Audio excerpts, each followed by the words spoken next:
I never wore this shirt until today. And the reason I never wore it is because, well, it's an autograph shirt. Dick Clark autographed this shirt to Ricky. And I just wanted to preserve it and didn't want to wear it until Dick Clark's passing. And then I thought, you know what? I just got to pay homage to the guy who did so much for me and so much for rock and roll. I mean, it was Dick Clark on American Bandstand who, first presented the integrated audience and the integrated performers to America. And this is back in the day of heavy segregation.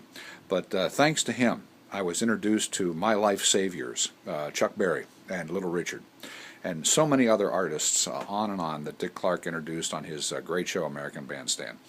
And he's a really nice guy when I met him, and I spent quite some time with him. It wasn't just a passing thing. He was opening up this restaurant that he had some sort of interest in, and that's the reason that he was in town. As I said, it wasn't just a passing handshake and autograph my shirt thing. We actually spent about 5 hours together and talked about the music business, and he was the nicest guy.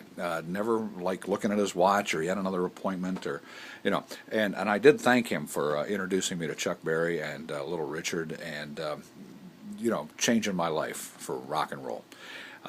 So when he passed away yesterday, I thought, yeah, I'm finally going to put on this shirt, which I got back in 1999 from Dick Clark.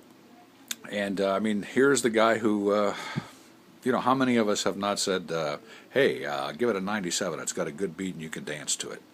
His influence started way back in the day and will continue on and on. We'll never be able to, go through a New Year's Eve that we won't think about Dick Clark when that ball drops in Times Square.